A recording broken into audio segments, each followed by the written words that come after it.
नमस्कार दोस्तों, जय जोहार। मैं कौशल तिवारी और बिहनिया संध्या में आपका स्वागत है। छत्तीसगढ़ में कानून व्यवस्था की बदतर स्थिति को लेकर मुख्यमंत्री Vishnudeo Sai collector SP conference ले रहे थे, तो दूसरी तरफ अब भी पुलिस पर गंभीर आरोप लगने लगे हैं कि वह आरोपियों से कोरे कागज पर दस्तखत कराती है, उसे प्रताड़ित करती है। हालांकि विष्णुदेव साय ने कहा है कि अपराधियों के लिए पुलिस का हाथ लोहे का होना चाहिए और दिल मोम जैसा होना चाहिए, लेकिन जो परिस्थितियां बनी है या जो दिखाई दे रहा है, इससे इतर और क्या पुलिस शासन के दबाव में भी सारा खेल खेलती है। यह सवाल इसलिए महत्वपूर्ण है क्योंकि बलौदाबाजार हिंसा के बाद अपनी कमियां को छुपाने के लिए शायद सरकार के खेल को समझ पाना आसान नहीं है। पहले तो उन्होंने एसपी कलेक्टर को वहां से हटा दिया, लेकिन जब मामला तूल पकड़ने लगा तो एसपी कलेक्टर को निलंबित करना पड़ा। इसके बाद आंदोलन में शामिल लोगों की धरपकड़ शुरू हुई। हिंसा फैलाने के आरोप में कई बेगुनाह लोगों को भी पकड़ने की खबर आई, तो पुलिसिया अत्याचार की भी कहानी उजागर होते रही, उसके वीडियो वायरल होते रहे कि किस तरीके से पुलिस शासन के दबाव में आम लोगों के साथ भी मारपीट कर रही है। और उसमें रायपुर ग्रामीण के विधायक मोतीलाल साहू के परिजन भी प्रताड़ित हुए थे। इसके बाद गांव-गांव से आंदोलन में शामिल लोगों को उठाना, उन्हें जेल में डाल देने की घटनाएं भी लगातार सुनाई देते रही। और अब जो खबरें आ रही है वह बेहद चौंकाने वाली खबर है कि जेल में बंद आरोपियों से कोरे कागज में दस्तखत कराए जा रहे हैं। इन कोरे कागज पर क्या लिखा जाएगा कहना मुश्किल है। हालांकि इस मामले में कांग्रेस के भिलाई के विधायक देवेंद्र यादव की भी गिरफ्तारी हुई और कई लोगों पर गिरफ्तारी की तलवार लटक रही है। बड़े नेताओं पर कहा जाए तो गलत नहीं होगा, जिसमें विधायक कविता प्राण लहरे का नाम है, तो ओम प्रकाश खूटे का भी नाम है, रुद्र गुरु का भी नाम है, तो कई लोगों के नाम है। और बकायदा पत्रकार वार्ता लेकर प्रदेश सरकार के मंत्री दयालदास बघेल ने कई लोगों पर आरोप लगाए थे।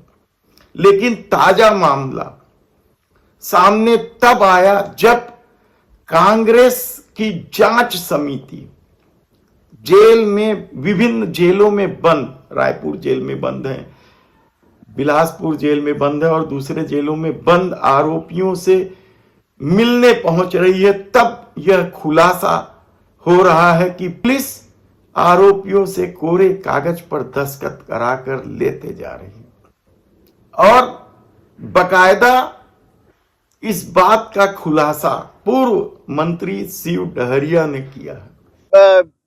अब जो लोग हैं सब समाज के ही लोग हैं और अधिकांश जो वहाँ बलौदाबाजार के घटना में इस तरफ के जो लोग थे उन लोगों के यहाँ लाया गया। 25 लोग यहाँ पर हैं और उसी तरह से अन्य हमारी कांग्रेस कमेटी की जो समिति बनी है, जो विभिन्न जेलों में जाकर हम मिल रहे हैं और लोगों से जानकारी ले रहे हैं कि वास्तविक की स्थिति क्या है। जेल में भी किसी प्रकार का दबाव में तो कोई दबाव नहीं है। जेल के जब वो पुलिस वाले इनके पास आते हैं और जो चर्चा करते हैं उसमें इन लोगों पर दबाव बनाया जा रहा है और कोरे कागज पे दस्तखत लेके उनको धमकाया जा रहा है कि अगर नहीं दस्तखत करोगे तो रास्ता लगा देंगे, तुम्हारे परिवार के लोगों को ही, तुम्हारे माँ बाप को और लोगों को अरेस्ट करेंगे, उनको भी जेल में डाल देंगे। इस तरह से उनको धमकाया, डराया जा रहा है। यही नहीं, इस पूरे हिंसा की वजह अभी तक राज्य सरकार नहीं तलाश पाई है।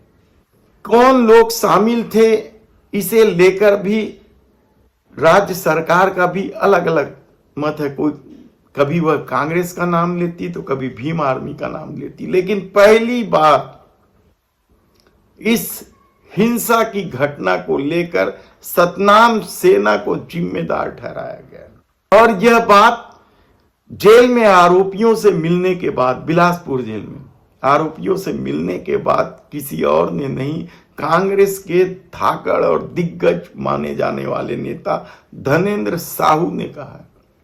जो बलौदा बाजार के घटना में लोगों को जो गिरफ्तार किया गया है, 5-6 अलग अलग जेलों में सबको भेज दिया गया है। और हम लोग पहले बलौदा बाजार में बंद लोगों से मुलाकात की है। आज बिलासपुर में हम लोग उन लोगों से मिले हैं और उससे ये स्पष्ट दिखाई दे रहा है कि इसमें अधिकांश लोग निर्दोष लोग हैं, जिनका इस घटना से कहीं कोई संबंध नहीं है। और जिनके द्वारा ये घटना कराई गई है उनको एक भी लोगों को अरेस्ट नहीं किया गया है। जो लोग घटना में प्रमुख रूप से शामिल थे, ये लोग जो प्रत्यक्षदर्शी हैं, स्वयं वहां पर थे, लोग धरना स्थल पर थे। और इन लोगों का सीधा आरोप है, सतनाम सेना के लोग ज्यादा से ज्यादा वहां पर, उनका बकायदा मोनो था और लोग कपड़ा जो पहने थे उसमें अलग चिन्हित थे और उन लोगों के द्वारा किया गया। आज यहाँ पर देख रहे हैं हम लोग विभिन्न हैं, कांग्रेस के लोग हैं या बिना पार्टी समर्थन के लोग हैं, लेकिन एक भी आदमी, भाजपा समर्थित आदमी जो है इसमें जेल में यहाँ पर गिरफ्तार नहीं किए गए हैं, बंद नहीं किए गए हैं। और इससे पूरी तरह से कांग्रेस को बदनाम करने की कोशिश कर रही है, जबकि सारे लोग जो है भारतीय जनता पार्टी के लोग पूरी तरह से आज भी गिरफ्तारी से बच रहे हैं। और ये सरकार के द्वारा ही ये इस बात का साबित होता है कि सरकार के द्वारा ही ये पूर्व नियोजित सतनामी समाज को तोड़ने के लिए, सतनामी समाज को बदनाम करने के लिए ये जानबूझकर के सरकारी साजिश है। और ये सरकारी प्रश्रय में ये घटना अंजाम हुए हैं। यहाँ पर हम लोगों ने दोनों जगह जेल में हम लोगों ने पूछा लोगों से, और ये बातें जो है उनके द्वारा जो बातें कही गई उनके माध्यम से सामने आई है। सतनाम सेना यानी गुरु बालदास इसके कर्ता धर्ता है और उनके पुत्र आरंग के विधायक भी हैं। तो क्या राज्य सरकार सतनाम सेना की भूमिका की जांच करेगी या उसे भारतीय जनता पार्टी के नेता की सेना समझकर उससे दूर हो जाएगी? कहना कठिन है, लेकिन पहली बार अभी तक जो नाम सामने आते थे हिंसा भड़काने के लिए और हिंसा में शामिल होने के लिए, उसमें कांग्रेस के नेताओं के नाम आते थे या भीम आर्मी के। पहली बार सतनाम सेना का नाम सामने आया है। देखना है इस मामले को लेकर सतनाम सेना का क्या रुख है और सरकार का क्या रवैया होता है।